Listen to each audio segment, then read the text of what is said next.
Hello जय श्री कृष्ण। केम छो बधा? आई होप तमे बधा मजामां हशो।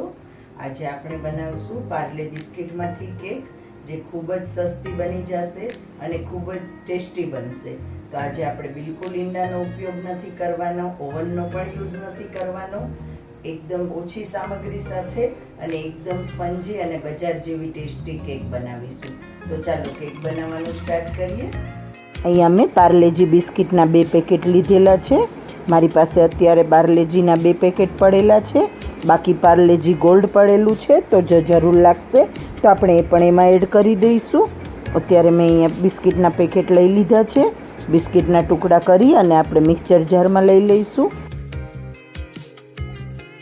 અમે મિક્સર જાર લઈ લીધું છે, એની અંદર આપણે ટુકડા કરી નાખશું બિસ્કિટના અને આપણે એને સારો એકદમ ફાઇન પાવડર બનાવી લેવાનો છે, પ્રોપર ફાઇન। અહીંયા જો તમારે ચોકલેટ ફ્લેવરની કેક બનાવવી હોય તો તમે કોઈ ચોકલેટ ફ્લેવરના ઓરિયો કે એ બિસ્કિટ લઈ શકો છો। હું અહીંયા આજે ચોકલેટ ફ્લેવરની કેક નથી બનાવી રહી, એટલા માટે હું પાર્લેજી બિસ્કિટની બનાવી રહી છું કેક। હજુ મને બિસ્કિટ ઓછા લાગી રહ્યા છે, હું મોટી કેક બનાવી રહી છું। તો જે પાર્લેજી ગોલ્ડનું પેકેટ પડેલું છે એ બિસ્કિટ પણ હું એમાં એડ કરી દઈશ। એને પણ આ રીતે આપણે ટુકડા કરી અને મિક્સર જારમાં લઈ લઈશું। પાર્લેજી બિસ્કિટમાંથી આ કેક જે હું બનાવી રહી છું એ ખૂબ જ ઓછી સામગ્રીમાં બની જશે, ખૂબ ઝટપટ બની જશે, એકદમ જ બજાર જેવી સ્પંજી અને ટેસ્ટી પણ બનશે। આ વિડીયો અને રેસીપી જો તમને ગમતા હોય તો લાઈક અને શેર જરૂરથી કરજો, તમારા ફેમિલીમાં ફ્રેન્ડમાં શેર પણ જરૂરથી કરજો અને મારી ચેનલ પર નવા હોય તો સબસ્ક્રાઈબ જરૂરથી કરજો ફ્રેન્ડ્સ। અને મારી રેસીપી તમને કેવી લાગી મને કોમેન્ટ બોક્સમાં જરૂરથી જણાવજો। અને જો ફેસબુક પર મારા રેસીપી કે વિડીયો જોતા હોય તો લાઈક અને ફોલો જરૂરથી કરજો।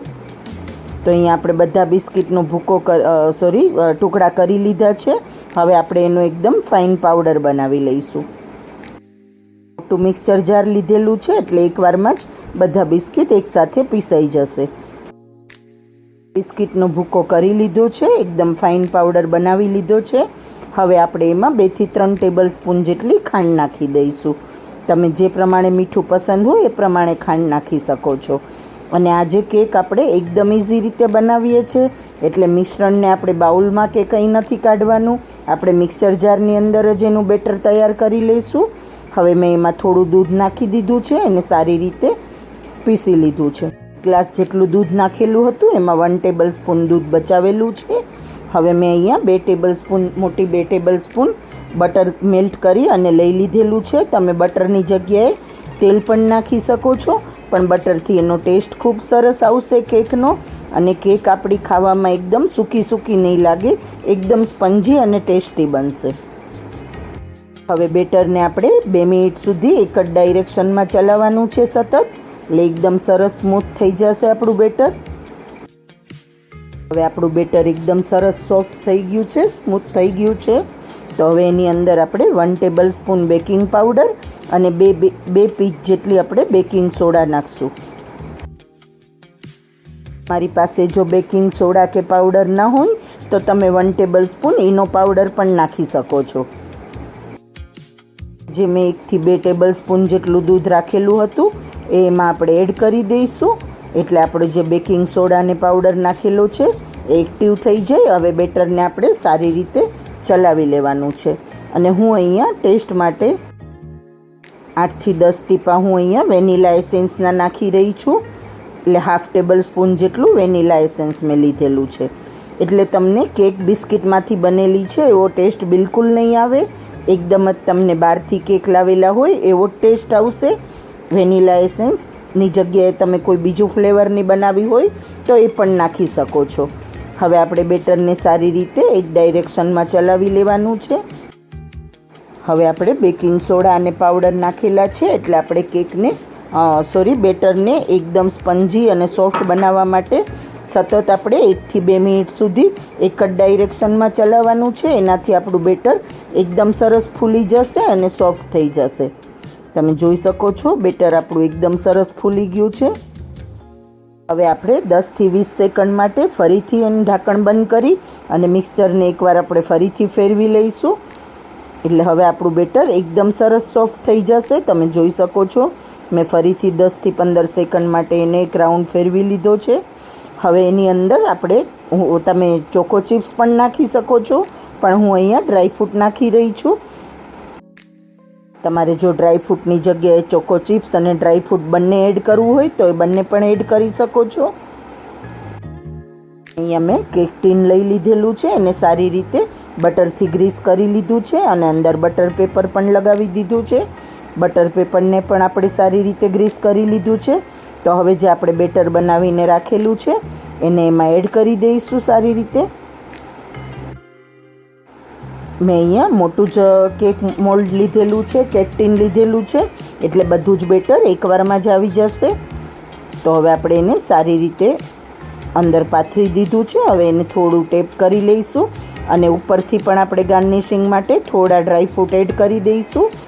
તમે ઉપર મેં કહ્યું એમ ચોકલેટ કે કંઈ પણ તમને જે પસંદ હોય એ પણ તમે ગાર્નિશિંગમાં એડ કરી શકો છો. ચોકો ચિપ્સ પણ એડ કરી શકો છો. અને કેક ટીનને આપણે સારી રીતે ટેપ કરી લઈશું એટલે આપણું બેટર એક સરખું બધી બાજુ પથરાઈ જાય. હું આજે ઓવન વગર જ કેક બનાવી રહી છું. તમે ઓવનમાં પણ બનાવી શકો છો. તો મેં અહીંયા કઢાઈ ગરમ કરવા મૂકી દીધી છે, એની અંદર સ્ટેન્ડ પણ રાખી દીધું છે. તો હવે આપણે કેક ટીનને એમાં સારી રીતે સેટ કરી દઈશું. હવે આપણે 35થી 40 મિનિટ સુધી એને મીડિયમ ફ્લેમ પર કૂક થવા દેવાની છે. એટલે આપણી કેક એકદમ સરસ બેક થઈ જશે. ઓવન વગર પણ એકદમ ઓવન જેવી જ બેક થઈ જશે. 30 મિનિટ થઈ ગઈ છે તો આપણે કેકને ચેક કરી લઈશું. તમે જોઈ શકો છો આપણી કેક એકદમ સરસ ફૂલી ગઈ છે. અને હવે આપણે ટૂથપીક નાખીને પણ ચેક કરી લઈશું. તો આપણી ટૂથપીક એકદમ ક્લીન બહાર આવી રહી છે એટલે આપણી કેક એકદમ સરસ રેડી છે. કેકને 10થી 15 મિનિટ એમ જ મેં રહેવા દીધી છે. પછી હું ડીમોલ્ડ કરી રહી છું. આપણે નાઈફની મદદથી પહેલાં કિનારી પરથી થોડું આ રીતે કટ કરી લઈશું એટલે ઇઝીલી ડીમોલ્ડ થઈ જશે આપણી કેક. તમે જોઈ શકો છો આપણી કેક એકદમ સરસ ફૂલીને બહુ સરસ બની ગઈ છે. તો હવે મેં અહીંયા એક પ્લેટ લઈ લીધેલી છે, એની ઉપર આપણે કેક મોલ્ડને આ રીતે રાખી દઈશું. તમે જોઈ શકો છો એકદમ ઇઝીલી આપણી કેક ડીમોલ્ડ થઈ ગઈ છે અને બટર પેપર પણ અલગ કરવાની જરૂર નથી પડી. બટર પેપર એની જાતે જ કેક ટીનની અંદર રહી ગયેલું છે. કેટલી સરસ આપણી કેક બનીને તૈયાર થઈ છે તમે જોઈ શકો છો. એકદમ સ્પંજી અને ટેસ્ટી કેક બનેલી છે. તો તમે પણ આ રીતે એકવાર કેક બનાવી જરૂરથી ટ્રાય કરજો. અને મળીએ આપણે નવા વિડીયોમાં ફ્રેન્ડ્સ. Thank you.